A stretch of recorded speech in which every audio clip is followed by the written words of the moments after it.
Hello po. Kamusta po?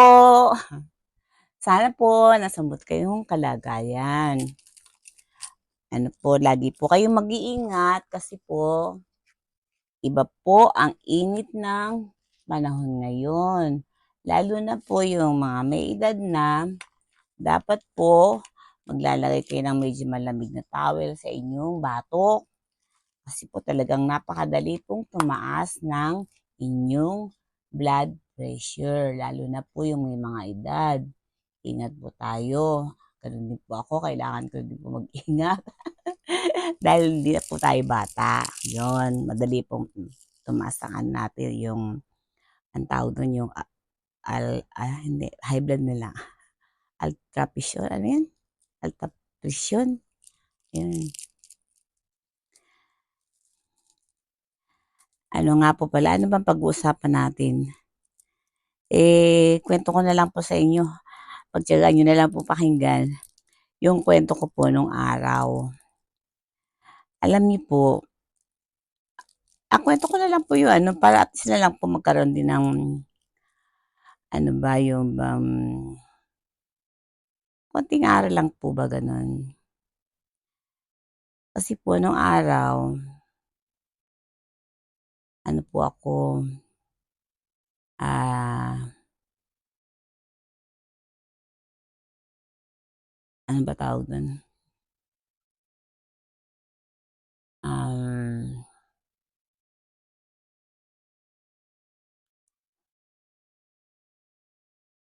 Kuwento ko na lang po yung buhay ko talaga po, gano'n na lang po, kuwento ko na lang po yung buhay ko nung araw. Alam niyo po ba nung dati, 10 po kasi kaming magkakapatid. Pagkaraan po ano, hmm, lumaki po ako sa lola. Tapos nung grade 2 na yata yun, grade 3, ano, bumalik na po ako sa tunay kong magulang, sa nanay, tatay ko. Bumalik na po ako kasi parang nung time na yun parang hindi ko po alam kung anong nangyari, bumalik ako. Parang nag-away yata kami ng tita ko nun, tita da parang gano'n. Anyway, hindi lang po yun talagang main topic ko. Ang main topic po ay yung dati po maliit pa lang po ako, lagi na po ako nagtitinda. Alam niyo po ba, kuwento ko sa inyo siguro, alam yan ng mga classmate ko nung elementary. Ako po yung taong lagi nagtitinda sa harapan ng aming bahay. Nagtitinda ako ng fishball, mangga, singkamas, tubo, pinya. Naku, Diyos ko, 'pag naisip ko lahat na lang ng hirap siguro sa buhay naranasan ko ba, ba't gano'n? Mm. Tapos ang nanay ko, gumagawa kami ng supot no'n. So, yung supot ba na ano, yung papel, hmm, titinda sa palengke, ako magdadala minsan sa mga suki ni nanay. Ay Diyos ko, ang dami ko na na-experience sa buhay talaga, talagang lahat na lang naranasan ko. Tapos naranasan ko ano pa lang ako, elementary pa lang ako no'n, yung yung meron akong kapatid ni lola na meron siyang malaking bahay. Nililinis ko yun, iskoba ko yun, akala niyo. Pati ano yung sahig nila tsaka yung mga dingding, lahat na yun po, iniiskoba ko. Tapos ano, total ano siyempre bibigyan niya ako, siguro po ano ₱7 mga ganyan, malaki na po yun nung araw. Naranasan ko din po ang ipaglaba ang tita ko nung anak niya pa si ano, yung bale pangalawa niya pong anak si ano, bale pangalawa pero panganay po sa pangalawa niyang asawa. Kasi namatay na po yung asawa niyang una. Nung bata pa sila Ariel 'yan, ako naglalaban ng mga lampin niyan, 'di ba? Tapos naranasan ko po yung maglaba na yun, ta's binibigyan po ako ng allowance ng tita ko. Tapos po 'yan, ano po kahit bata pa po ako no'n, ang dami kong kapatid. Pinakapahinga ko na po yung maglaba sa alam mo magtatrabaho isang linggo pagkaraan isang linggo minsan isang beses maglaba o 2 beses. Umaga pa lang po nasa ilog na ako 6:00 hanggang 6:00 ng gabi, isang sako po ang nilalabang ko. Hmm, tapos ano, bukod yung hirap parang okey lang sa'kin yun, eh. Hindi masyadong naka-impact sa'kin na 'pag naalala ko hindi naman ako naaano, hindi naman ako nalulungkot. Kung natutuwa pa nga ako dahil parang kahit na gano'n kahirap parang ang saya-saya po ba, gano'n, masaya. Ang isa sa naging parang naka-impact sa'kin na ano, na malungkot kong experience ba, eh, nung bata pa ako ano po, yun po bang nagtatrabaho na ni tatay ko pagkaraan ako ang nasa bahay kasi pangatlo po ako, ang ate ko na may asawa na, tapos ang kuya ko nagtatrabaho din, may 6 akong kapatid na maliit pa. Yung ako yung pinaka-ano nila, pinakananay-nanayan nila 'pag ano, ako yung nag-aasikaso sa lahat-lahat. Yung pagkain namin sa tanghalian yun ang mahirap. Kasi aalis ang nanay ko, minsan nag-iwan ng pambiling pagkain sa tanghali, minsan naman hindi. Ngayon pagka hindi nag-iwan ng pambili ng ulam, ano, mangungutang ako kay Nanay Ini. Eh, kahit na bata po ba ako kumbaga sa ano 'pag may sinabi yung ano ba yung mga yung nung araw kasi ganito yun, eh, meron kang listahan ng utang, yung papel, isusulat dun yung ano, yung listahan ng yung nautang mo, halimbawa umutang ka ng ₱10 ngayon na ulam gano'n, nakasulat dun. Tapos siyempre 'pag marami kang nangungutang siyempre pahaba ng pahaba yung listahan. Tapos yung mga maranasan mo yung minsan utang ka siyempre naunawaan ko naman yung may tindera kumusta pero nung bata ako siyempre ang ano ko kumbaga sa'kin talagang nakakahiya parang gano'n, nakakalungkot kasi sasabihin niya, eh, "Nanay ini sabihin mo sa nanay mo kailan ba magbabayad?" Yung mga gano'ng term ba. Eh, kahit bata pa po ako kumbaga sa ano hindi ko makakalimutan yung mga gano'n. Mm. Tapos yung mga experience na gano'n, yung na ipinaglalaban ko mga tita ko yung mga ganyan, okey lang yun, eh. Para akong nagtatrabaho lang ta's bigyan ng sweldo. Pero yung ano ba yung bang mangungutang ka yung gano'n, talagang ano ba sa'kin talagang nagdaramdam ako nun. Tapos isa pang experience ko nga pala na hindi ko malilimutan, eh, nung high school ako.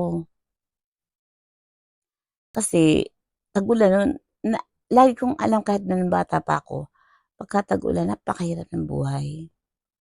Sa totoo lang napakahirap po ng buhay sa Philippines. Lalo na yung mga ano, yung mga konti po ang trabaho parang gano'n. Po pagka umuulan, lalo na po yung mga gumagawa ng bahay, yung mga ano siyempre pagka umuulan, paano ka makakagawa ng bahay kung umuulan, 'di po ba? Lalo na kung open pa yung bahay. Tapos ang tatay ko naman operator po ng bulldozer, eh, gano'n din po 'yun. Pagka umuulan hindi gaano nakakaano dahil siyempre magsusulok ka ng lupa or what, eh, tubig ang masuro mo, gano'n po. Ta's ngayon ang tatay ko minsan 2 linggo bago siya umuwi, minsan naman 1 linggo bago siya umuwi, minsan may 1 buwan bago siya umuwi, gano'n po na pagka malayo ang destino. Tapos po ako po, eh, tandang-tanda ko talaga ano pala ako high school, first year siguro. Yung sa amin ang opisina ng tatay ko nasa Baliwag, Tukaraan. Yun, dun ka babali gano'n, parang gano'n po. Inutusan ako ng nanay ko na ako daw ang bumali, kasi nga hindi umuwi pa si tatay, eh, wala na kaming panggastos nun. Tapos ngayon, ano, wala pa kaming sasaing gano'n. Tapos, 'di nagpunta ako. Buhat dun sa ano, sasakay ako ng jeep pagkaraan bababa sa kanto, pagkaraan buhat sa kanto maglalakad na medyo malayo din, parang gano'n. Tas may paglakad ko hindi okey lang din yun. Tas ang ano ko pagdating sa bahay nila, eh, alam mo naman mayayaman ang laki-laki ng gate niyan, pagkaraan lalaki pa ng mga aso. na pagka yung hagdanan nila ang dulas-dulas pa. Akala ko lalo naliliit po ba. Tapos ngayon, natatandaan ko pa ang secretary ni Garcia is si ano, alam ko lahat, yung manager ni tatay. Si Garcia, si Mr. Cruz, yun po ang kanyang secretary. Tapos po, sabi ko, eh, nung paakyat na ako sa ang tagal ko kumakatok na ganyan tapos may nakarinig sa'kin. Tapos ngayon pagpasok ko ganyan yung aso umuungol na ganyan laki-laki. Siyempre natakot ako 'di ba baka bigla ako sabayin na gano'n. Pero tinatapakan ko na lang. Tapos ngayon yung pagpanig sa hagdanan nila, yung mga nung araw na hagdanan na yun po bang talagang kiskis na kiskis sa floor wax parang gano'n po ang dulas.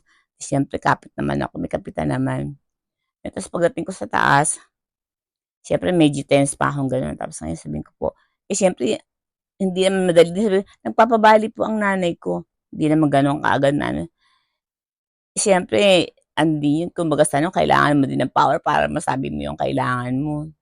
Tapos ngayon, alang magagawa kailangan sabihin kaya sinabi ko din. Because sir, nagpapabali po si nanay kasi po hindi pa po dumarating si tatay. Nagpapabali po. Ang gagawin naman ni mister Cruz kukunin yung yung parang meron siyang notebook na malaki. Pagkaraan titignan niya sasabihin gano'n sa'kin, over value pa yung tatay mo, sabing gano'n.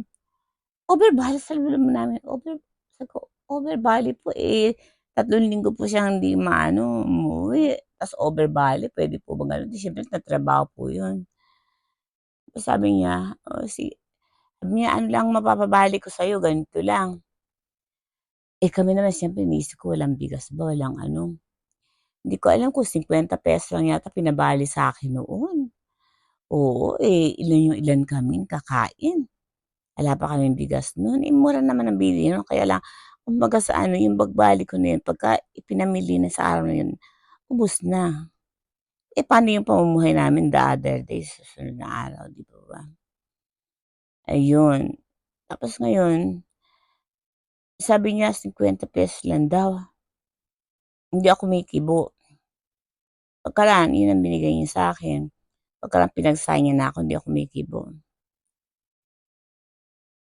'Di ayun, 'di ano, para akong natutulala lang hindi ko maintindihan. Tapos ngayon, nung pauwi na ako, nung umaano na ako sa hagdanan, bumababa na ako sa hagdanan, ay Diyos ko, alam niyo po ba ang nangyari? Hindi naman ako nagsasalita ng kung ano-ano, tumutulo po ang luha ko na hindi ko alam. Kasi alam alam na alam ko yung hirap namin, Alam na alam ko paano kaya pagkakasya ni nanay ito, yung marami kong paano na lang 'to, ito lang binigay sa'kin, paano ko sasabihin kay nanay kawawa naman si nanay, parang gano'n ba. Hmm, hindi ko talaga makalimutan yung experience ko na gano'n, hindi ko talaga makalimutan. Kaya siguro ganito ako ngayon, masyado akong may ayoko ng sa buhay ko, ayoko ng nagtitipid kasi nung araw kasi talaga imaginin niyo po mangungutang ako sa tindahan. Halimbawa yung lagi naming ulam yung paksiw, naku, naku, yung paksiw na 'yan, yung bangus, uutang ako yung halimbawa kalahati lang na bangus, yun pagkakasahin ko sa 6, pakurot-kurot lang hahatiin ko sa mga kapatid ko na, siyempre mga bata, dalawang lalaki pa malalakas kumain. Itong kapatid ko si Fredo minsan hindi kasya yung sinaing namin, sinisimot pati yung tutong po ba. Naku, pagka naiisip ko yun, ang hirap ng parang nung bata ako hindi ko man lang naranasan yung papasyal ka ng magulang mo, kakain kayo sa labas, wala po yun. Hindi ko naranasan sa buhay ko yun na gano'n. Kaya siguro ngayon, hindi naman po kami mayaman, hindi naman ano ko yung bang 'pag gusto ko, binibili ko, parang gano'n po ba.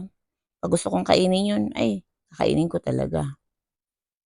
Ayoko ba yung nararamdaman ko yung nag-aano ba, nagtitiis ba na gano'n, yung naano ko na ibang nararamdaman ko.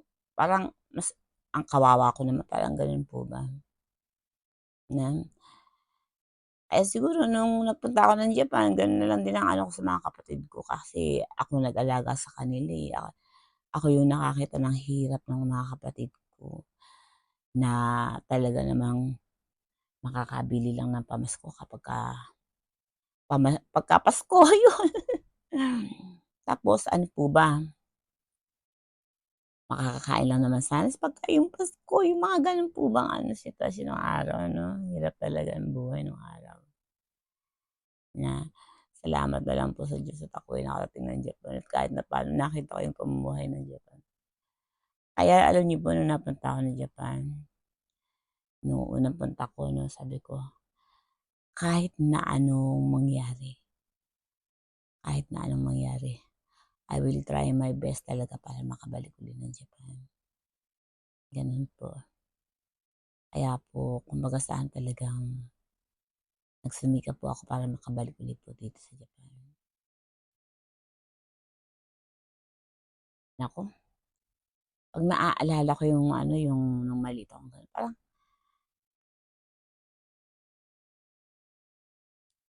parang ano ba, parang ano ba tawag dun, parang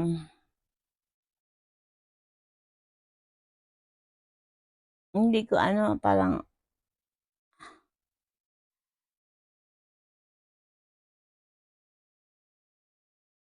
ano,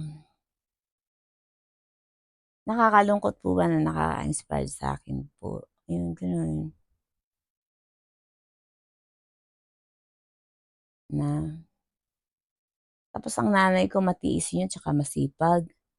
Masipag, nagtitinda sa bukid, gumagawa ng supot, bumibili ng bote, lahat na lang ng hanapbuhay din ginawa po. Nagtitinda ng mais, nagtitinda ng kamatis, lahat na lang, mangga. Kaya po ano, kumbaga sa ano, eh, talagang sinanay din ni ano, sa hirap ba. Pero ngayon ano na siya, lalaki na kasi kami, napalaki niya naman kami ng maayos.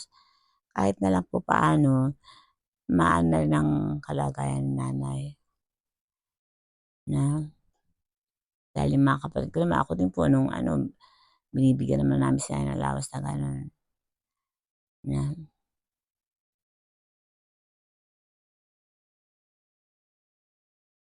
hmm. Kaya lang po, ako po kasi dati po nung lumaki po ako sa lola at lolo, minsan po meron pong time na parang parang gano'n, parang kasi tapos kasi nung maliit ako ang kasama ko tita Lydia ko tsaka tita baby ko, mga dalaga pa po 'yan. Tapos si lolo, si lola, eh, ako lang po ang bata. Kaya kumbaga sa ano, hindi ka-iha parang gano'n. Spoiled, may pagka-spoiled po ba. Pagka ako naman, naiinggit naman ako sa mga kapatid ko. Siguro mga 3 bahay lang ang pagitan mula sa bahay ng lola ko tapos hanggang dun sa bahay namin ng nanay ko. Kasi yung mga kapatid ko magkakasamang gano'n,